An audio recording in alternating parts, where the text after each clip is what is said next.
FRR കിച്ചണിലേക്ക് എല്ലാവർക്കും സ്വാഗതം. നമ്മൾ കുറച്ച് താറാവ് കഷ്ണം വറുക്കാൻ എടുക്കുവാണ്. അതെ, ഇതിന് ഒരു 1.5 സ്പൂൺ മുളക് പൊടി എടുത്തിട്ടുണ്ട്, ഒരു സ്വല്പം കുരുമുളക് പൊടി എടുത്തിട്ടുണ്ട്. അതിനുശേഷം നമുക്ക് ചെയ്യേണ്ടത് മഞ്ഞൾപ്പൊടി ഇട്ട് കൊടുക്കാം. കുറച്ച് മഞ്ഞൾപ്പൊടി, കുറച്ചേ എടുക്കുന്നുള്ളൂ, അത് കാരണം കുറച്ച് സാധനങ്ങളൊക്കെ ഇടുന്നുള്ളൂ കേട്ടോ. അതെടുത്തു. പിന്നെ അതിൻ്റെ കൂടെ നമ്മളിനി ചെയ്യുന്നത് കുറച്ച് വീട്ടിലുണ്ടാക്കിയ ഗരം മസാല കുറച്ചേ ഇടുന്നുള്ളേ. അപ്പോൾ അതിട്ട് കൊടുത്തു. ഇനി നമുക്ക് എന്താ ചെയ്യേണ്ടതെന്ന് വെച്ചാൽ നമ്മുടെ ചിക്കൻ മസാല 1 സ്പൂൺ, ഇതിനൊരു സ്പൂൺ ഇട്ട് കൊടുത്തു. അത് നമുക്ക് മാറ്റി വെക്കാം. ഇനി നമുക്ക് ആവശ്യമായിട്ട് വരുന്നത് മസാലയ്ക്ക് വേണ്ടുന്ന ഉപ്പാണ്. അതും കൂടി ഇട്ട് കൊടുക്കുകയാണ്. അതും ഇട്ട് കൊടുത്തതിന് ശേഷം മസാലയ്ക്കും നമ്മുടെ പിന്നെ താറാവ് കഷ്ണത്തിനും വേണ്ടുന്ന ഉപ്പ്, അതിനാവശ്യമായിട്ടുള്ള ഉപ്പിട്ട് കൊടുക്കാം. അതിനുശേഷം നമുക്കിത് വെള്ളം ഒഴിച്ച് അതൊക്കെ കുഴച്ചെടുക്കാം. ഇങ്ങനെ കുറച്ച് വെള്ളം ഒഴിക്കുക, നന്നായിട്ട് മിക്സാക്കുക, നല്ല രീതിയിൽ മിക്സാക്കി എടുക്കുക. കണ്ടോ, ഇതേ രീതിയിൽ മതിയാവും.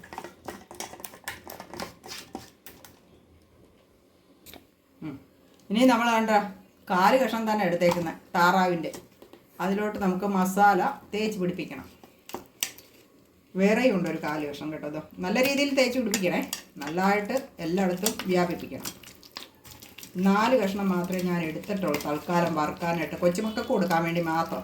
ഞങ്ങൾക്കൊക്കെ അറിയാം കേട്ടോ, ഞങ്ങൾക്ക് താറാവ് കറിയാണ്. ഇത് മക്കൾക്ക്, കുഞ്ഞുമക്കളുണ്ട് വീട്ടിൽ, അപ്പോൾ അവർക്ക് കൊടുക്കാൻ വേണ്ടി മാത്രമാണ് ഫ്രൈ ചെയ്യുന്നത്.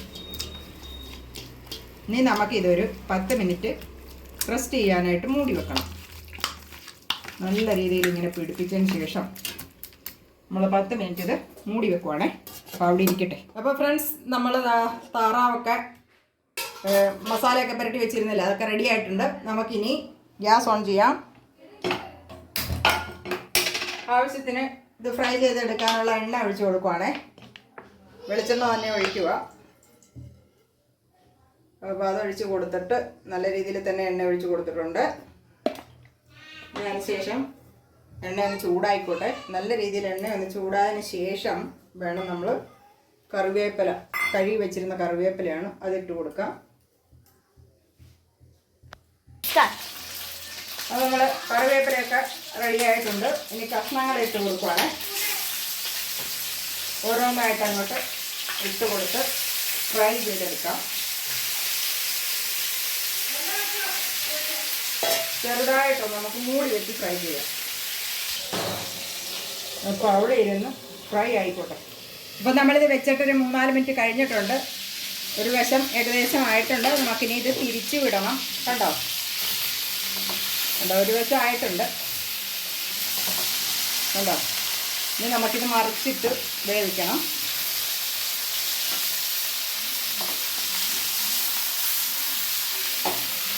തിരിച്ചും മറിച്ചും ഇട്ട് നമുക്കിത് ഫ്രൈ ചെയ്തെടുക്കാം. ഒന്നുകൂടെ മൂടി വെക്കുക.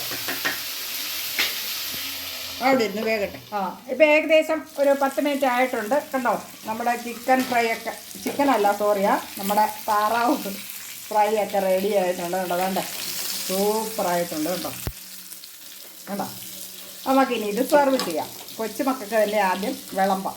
അപ്പം നമുക്കിന്ന് ചോറ് വിളമ്പി കൊടുക്കാം അല്ലേ. കൊച്ചുമക്കൾക്ക് തന്നെ ആദ്യം കൊടുക്കാം. അപ്പോൾ ആദ്യം തന്നെ ചോറെടുക്കുവാണ്, അതാദ്യം വിളമ്പാം. കുറച്ച് മതിയില്ല മോനെ, അത്ര കഴിക്കത്തുള്ളല്ലോ.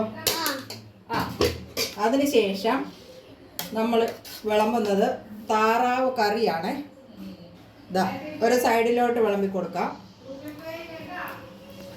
അതിനുശേഷം നമ്മൾ നേരത്തെ ഫ്രൈ ചെയ്തെടുത്ത താറാവ് എൻ്റെ കാലാണ്, ഇതാണ്ടേ ഒരു കാലാണ്, അത് വെച്ച് കൊടുക്കാം. ഇനി മോൻ പറഞ്ഞേക്കുന്നത് അവന് തൈര്, കട്ട തൈര് വേണമെന്നാണ് പറഞ്ഞേക്കുന്നത്, അതിൽ ഉപ്പിട്ടത്, അതും കൂടെ വിളമ്പി കൊടുക്കുവാണേ. അവനത് മതിയെന്നാണ് പറഞ്ഞത്, അങ്ങനെ കൊടുത്താൽ മതിയെന്നാണ് പറഞ്ഞത്. അപ്പോൾ അതും കൂടെ നമുക്ക് ഒഴിച്ചു കൊടുക്കാം.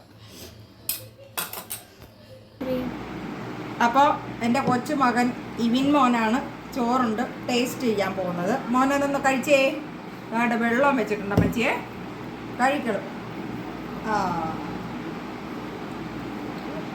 അത് പൊട്ടിച്ച് കഴിക്കും. ആ അങ്ങനെ. ആ കരമുറാന്നിരിപ്പുണ്ടല്ലേ. സൂപ്പർ. അടിപൊളിയാണോ ഫ്രണ്ട്സ്? മറ്റൊരു വീഡിയോയുമായി വീണ്ടും കാണാം. Bye bye.